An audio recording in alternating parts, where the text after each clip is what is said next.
গোপালগঞ্জে এখনো ফ্যাসিস্টরা তাদের আশ্রয় কেন্দ্র হিসেবে গড়ে তুলেছে গোপালগঞ্জকে।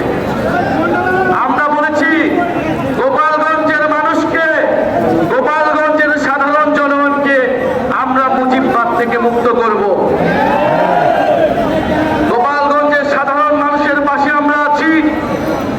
আমরা আহ্বান জানাতে চাই সরকারের কাছে, গোপালগঞ্জের কোনো একজন সাধারণ মানুষকেও যাতে হেনস্থা না করা হয়, কিন্তু ফ্যাসিস্ট সন্ত্রাসী প্রত্যেককে ধরে ধরে গ্রেফতার করতে হবে। সংগ্রামী বন্ধুগণ, 4 জন মানুষ বিচার বহির্ভূত ভাবে গতকাল মারা গিয়েছে। আমরা 5ই আগস্টের পরে বলেছিলাম সন্ত্রাসীদেরও মানবাধিকার আমরা বিশ্বাস করি। বিচারিক প্রক্রিয়া আওয়ামী লীগ ছাত্রলীগকে গ্রেফতার করতে হবে, বিচারের আওতায় আনতে হবে, কিন্তু আমরা দেখছি গ্রেফতার হচ্ছে না। গ্রেফতার হলে কোর্ট থেকে ছাড়া পাচ্ছে, বিচার প্রক্রিয়া যাচ্ছে না।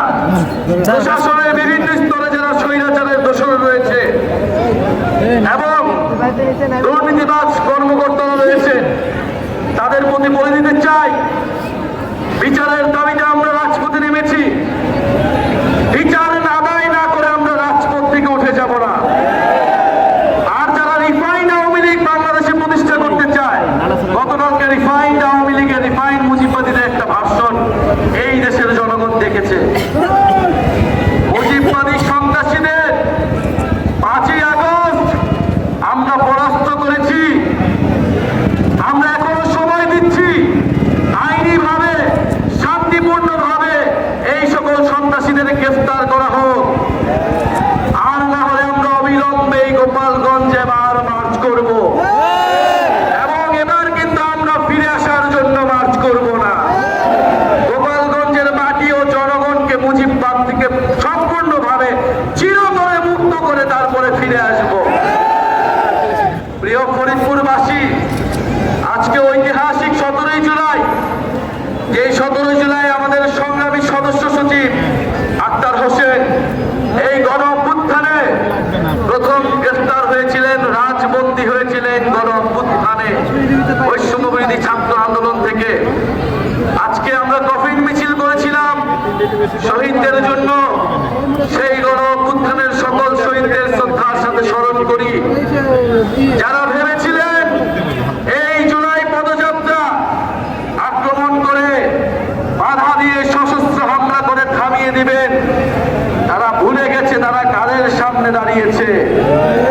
যারা মৃত্যুর মুখ থেকে বারবার ফিরে এসেছে, বুলেটকে তোয়াক্কা না করে বারবার রাজপথে দাঁড়িয়েছে, তাদের নেতৃত্বে এই জুলাই পদযাত্রা থামবে না। 64টা জেলায় পদযাত্রা না করে আমরা ঘরে ফিরব না। এইটা বাংলাদেশের মানুষের কাছে আমরা ওয়াদা, এবং আমরা 3ই আগস্টের মধ্যে 64 জেলায় আমরা পদযাত্রা করব। 3ই আগস্ট আমরা শহীদ মিনারে আমরা ইস্তেহার এবং জুলাই সনদ ঘোষণাপত্রের দাবিতে আমরা জড়ো হব। প্রিয় সংগ্রামী ফরিদপুরবাসী, আমরা ফরিদপুরের জনগণের জন্য লড়াই করতে এসেছি। ফরিদপুর গণ অভ্যুত্থানে আমাদের সাথে ছিল, বাংলাদেশের সাথে ছিল।